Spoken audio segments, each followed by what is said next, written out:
In the heart of the city's most luxurious hotel, a 12-year-old girl dared to ask a question that silenced the wealthy elite. She stood there, hungry and small, clutching her worn backpack, her eyes fixed on a shining piano beneath the chandeliers. The powerful guests laughed at her, mocking the idea that someone like her could ever belong in their world. But what they didn't know was that her music would not only silence their prejudice, it would expose their hypocrisy to the entire nation. This is the story of Amelia Washington, the girl who turned humiliation into triumph. The Continental Hotel gleamed like a palace that evening, its chandeliers scattering light across marble floors polished to a mirror shine. The air was thick with laughter and the clinking of champagne glasses as waiters in crisp uniforms moved gracefully between tables, serving delicacies that most people would never even taste in their lifetimes.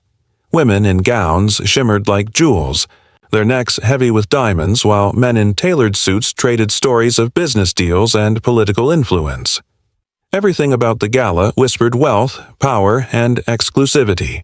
The guests had gathered under the noble pretense of raising money for underprivileged youth, but the truth was evident in their shallow conversations. The gala was more about being seen than about giving.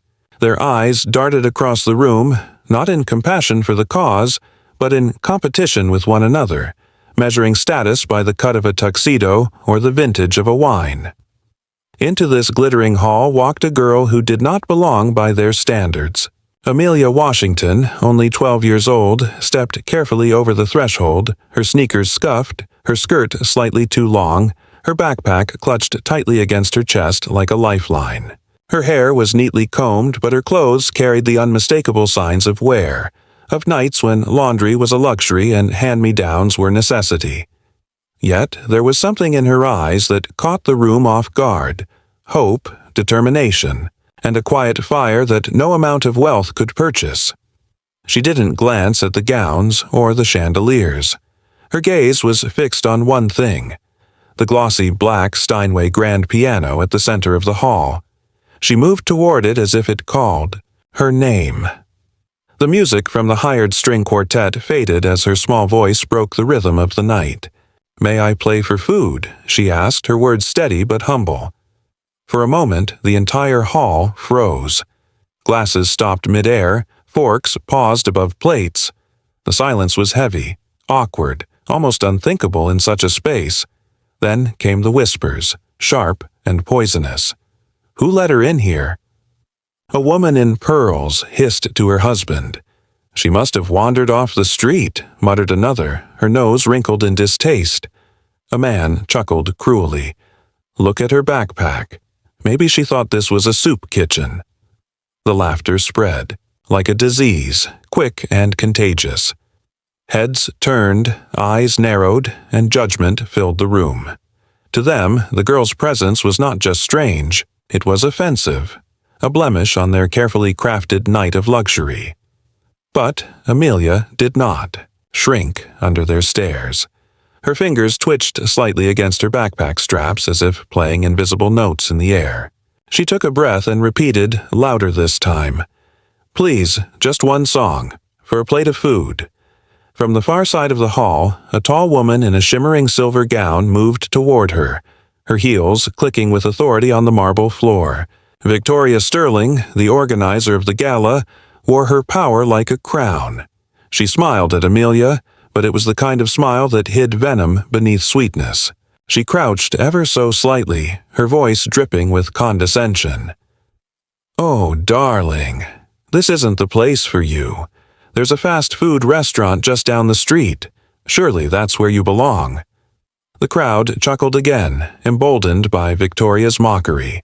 A man lifted his glass and sneered, "She probably doesn't even know middle C from the pedals." Another chimed in, "Let her play, it will be entertainment, if nothing else." But not everyone in the room was laughing. Dr. Robert Chun, a respected pianist and competition judge, stood in the back, watching closely. His sharp eyes caught the way Amelia looked at the piano, not with the wide-eyed curiosity of a beginner, but with recognition, as though she had known it all her life. There was poise in her stillness, a kind of silent discipline he had only ever seen in real musicians.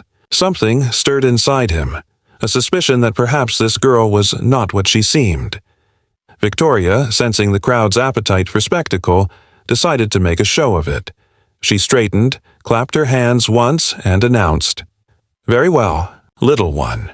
You want to play, then you shall play, but there will be conditions." Her words sliced through the room like a blade, and the guests leaned in, eager to witness the cruelty unfold. "You will play only one piece, chosen by us. If you succeed, I will personally buy you dinner, but when you fail, and you will leave immediately and never interrupt respectable people again." The hall erupted in approving laughter. They thought the challenge impossible, and that made it all the more amusing. Victoria turned to James Morrison, a pianist who often entertained in hotel bars but considered himself an expert.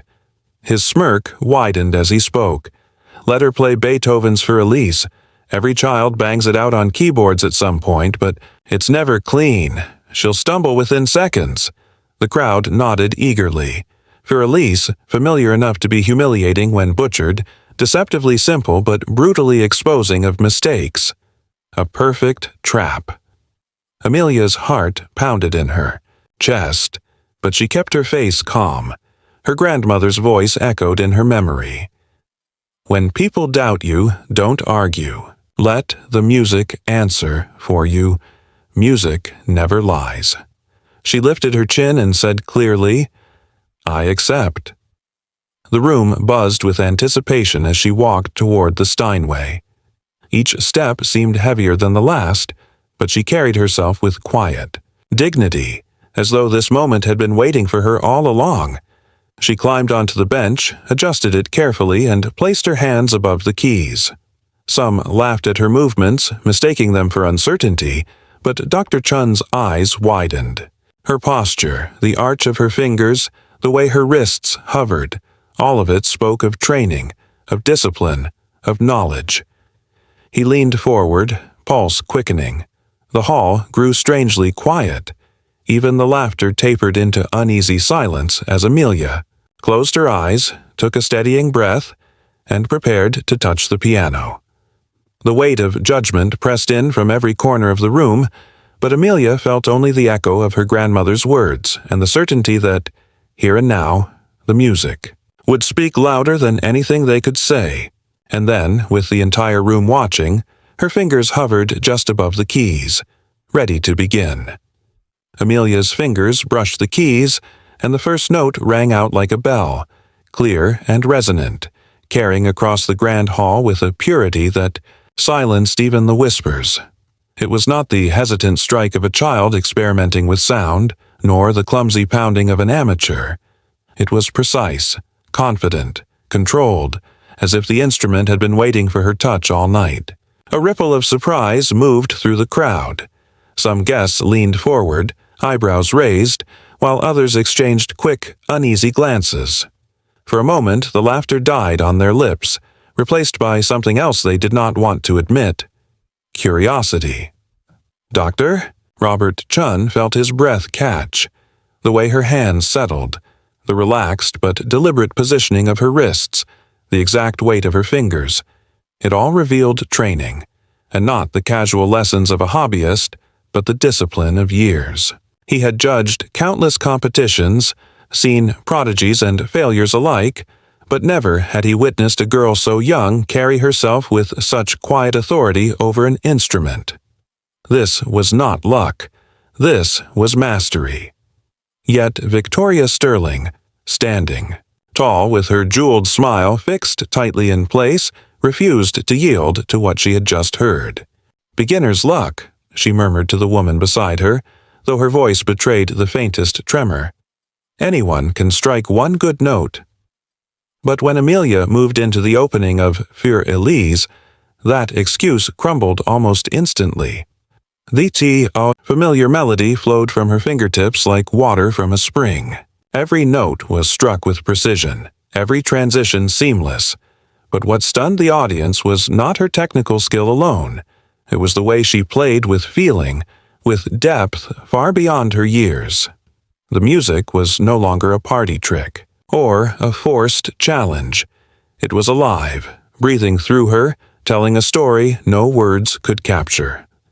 She played Für Elise, not as a child mimicking a song, but as if Beethoven himself had whispered the secrets of the piece into her ears.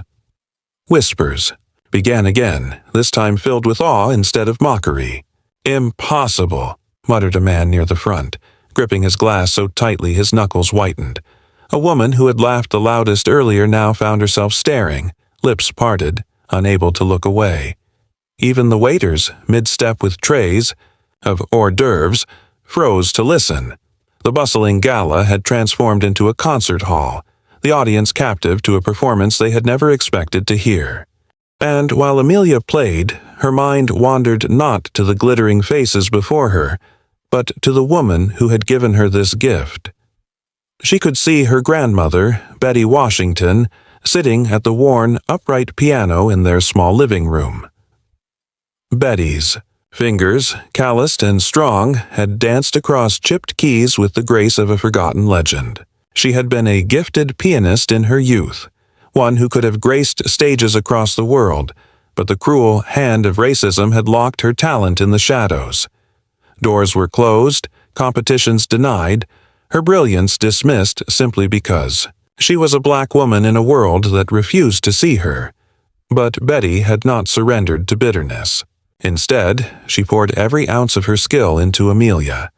From the time Amelia could reach the keys, her grandmother had guided her hands, teaching her scales until her fingers ached, drilling discipline until her posture became second nature, demanding not just correctness, but soul. "Music is more than notes," she used to say. "It is truth, and truth must be played with dignity." Nights stretched long as Amelia practiced in dim light, her grandmother's voice steady beside her. Even hunger could not silence the lessons. Music became her refuge, her discipline, her hope. Now, as her hands glided effortlessly across the polished Steinway, that legacy lived again.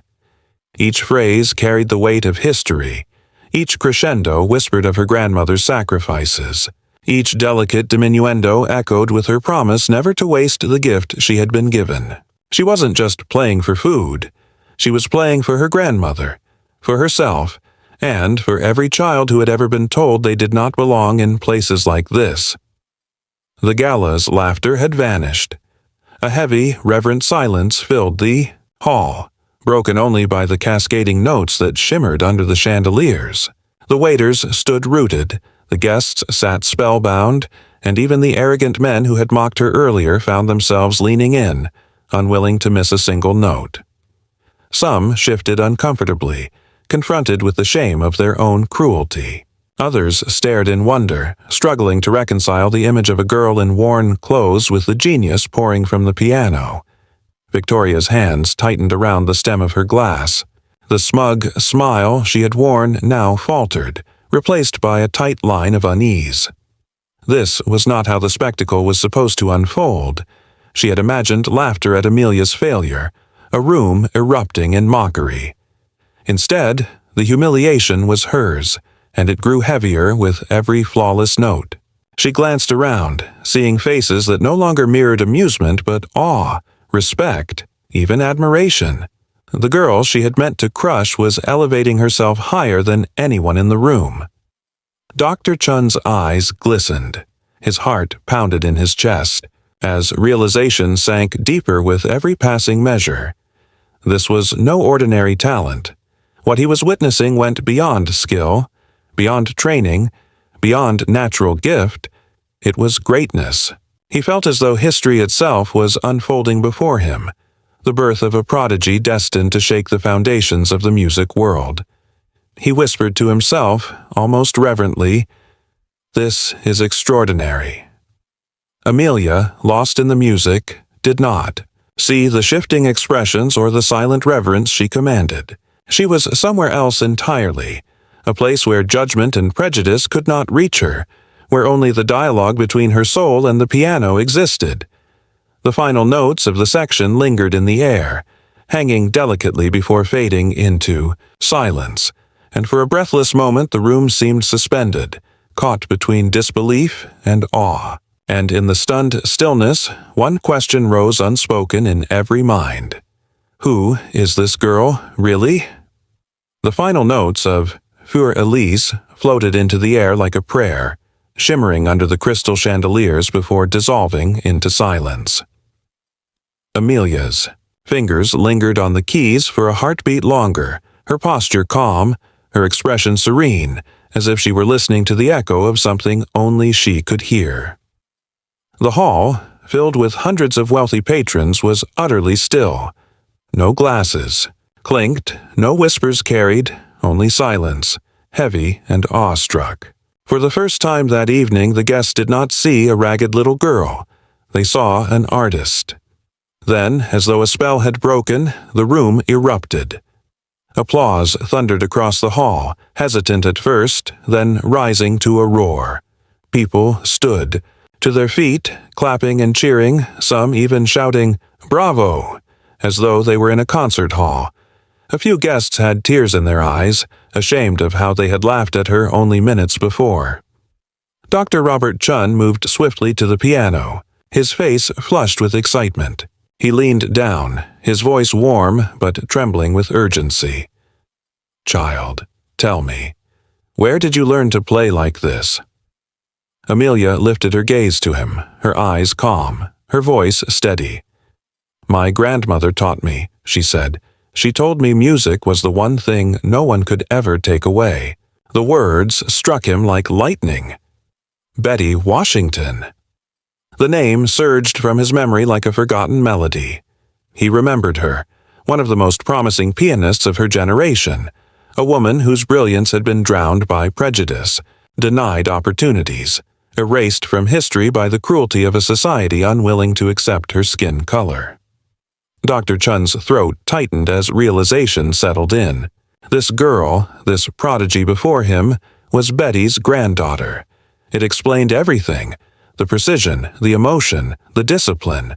It was a legacy reborn.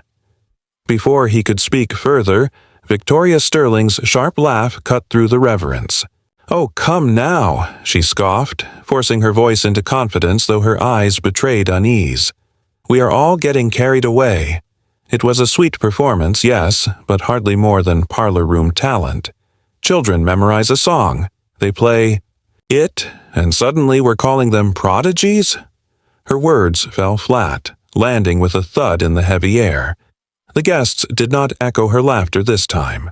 Instead, they looked at her with thinly veiled annoyance, their admiration fixed on Amelia, not on the hostess who had tried to humiliate her. Amelia rose from the bench, her back straight, her hands folded in front of her.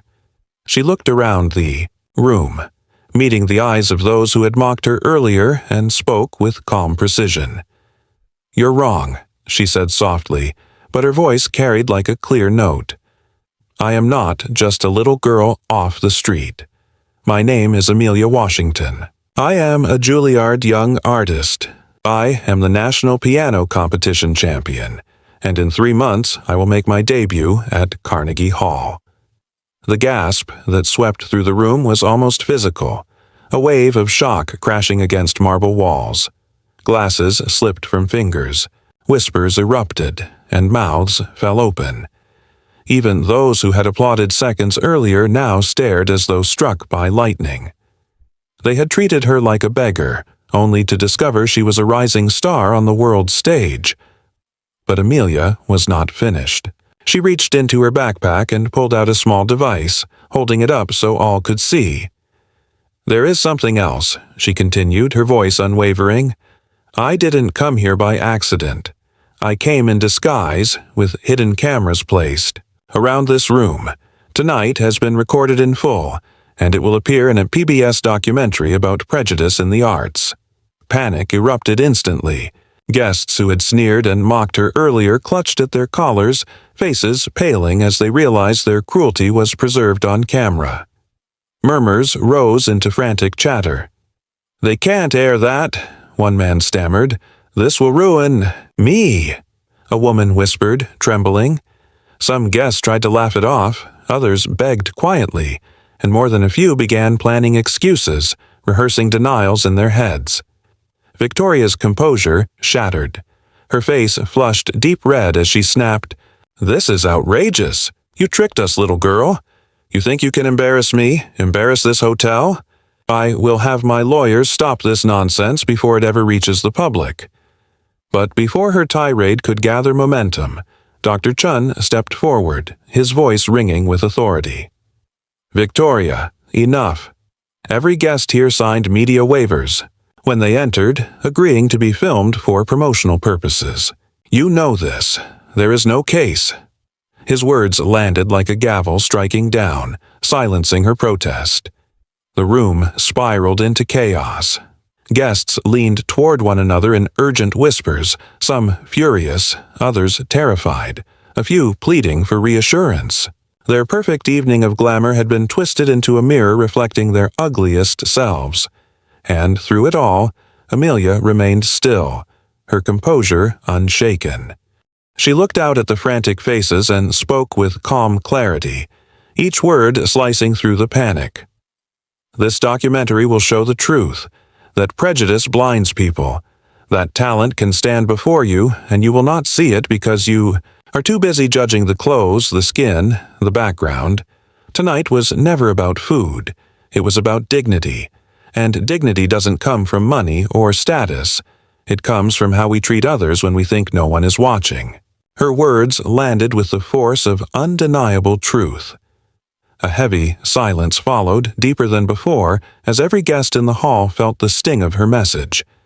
The chandeliers glittered above, casting their light on faces suddenly stripped of arrogance. Amelia stood tall, no longer the hungry child who had asked for food, but the young artist who had forced an entire room of power to confront its own reflection.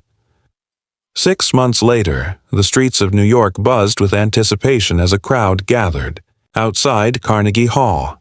Flashing cameras lit the evening like a constellation, and banners bearing Amelia Washington's name stretched across the entrance. Fans held programs with her photograph, their voices rising in cheers as a sleek car pulled to the curb. From it stepped Amelia, no longer the quiet girl in worn clothes, but a young artist standing tall in an elegant yet simple gown. She paused at the steps, humbled by the roar of applause that washed over her. Once she had asked to play for food, now she was about to play for the world. Inside the hall, the seats were filled with dignitaries, musicians, critics, and everyday people who had followed her story. Some came out of admiration, some out of guilt, but all came because they had seen the documentary that had changed everything. The film, titled Faces of Discrimination, had exploded across the nation. What had begun as a small PBS project turned into a cultural earthquake, racking up millions of views within weeks. It showed Amelia's quiet dignity as she entered the Continental Hotel, the cruelty of the guests, the mockery, the challenge, and finally the breathtaking performance that silenced an entire room. Viewers wept, outraged by the arrogance of the wealthy patrons, inspired by Amelia's grace and haunted by her words about dignity.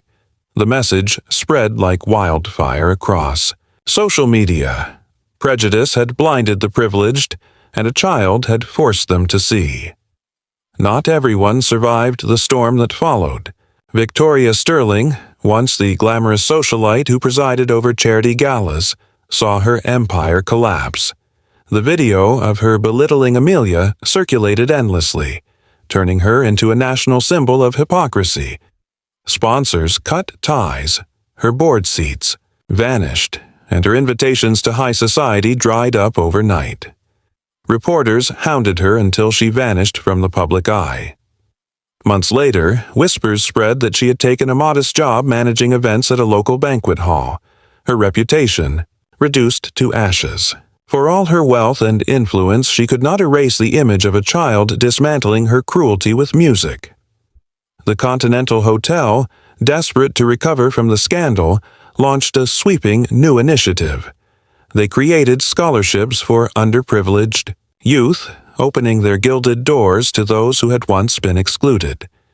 In a twist of poetic justice, they named Amelia as the program's first ambassador, her image appearing in their brochures and campaigns. Guests who once sneered at her name now applauded it, forced to acknowledge the girl they had tried to dismiss. What had been designed as a place of exclusion was slowly becoming a platform for opportunity. Through it all, Dr. Robert Chun stood firmly at Amelia's side. He had taken her under his wing, becoming her mentor, her guide, and her fiercest advocate in the demanding world of classical music.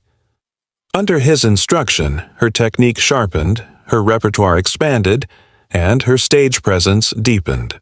More than a teacher, he became a guardian of her grandmother's legacy, ensuring that Betty Washington's influence would finally receive the recognition it had always deserved. Together, they prepared Amelia for stages far larger than the hotel ballroom, carrying her toward a destiny written in music. When the media clamored for interviews, Amelia spoke not with arrogance but with humility and conviction. On a national broadcast watched by millions, she looked into the camera and said, "Music knows no color, class, or zip code. It only knows truth and passion. It belongs to anyone willing to give themselves fully to it." Her words resonated far beyond the concert hall. Schools began revising their admission practices. Conservatories across the country launched outreach programs to recruit talent from communities long ignored, and philanthropic organizations poured funds into arts, education for underprivileged children. Doors that had been locked for decades began to creak open, all because one girl refused to let prejudice silence her. As Amelia took her seat on the Carnegie Hall stage, the air was electric with expectation. The audience leaned forward, holding their breath, knowing they were about to witness history. She touched the keys, and once again the first note rang out clear and true, carrying with it the weight of her journey. This time there were no mocking whispers, no dismissive laughter, only reverence. She played not for revenge, but for love, for truth, for her grandmother, and for every child who needed to believe that greatness could come from anywhere. Her best revenge was not Victoria Sterling's downfall or the shame of those who had mocked her. It was the triumph of proving that true greatness could not be hidden, that it would rise above prejudice, above doubt, above cruelty. Greatness had found its voice in her, and the world could no longer ignore it. As the final chords thundered through Carnegie Hall and the audience leapt to its feet in a standing ovation, the narrator's voice echoed with one final truth. Dignity and talent can never be bought, and true excellence will always find its way to the light.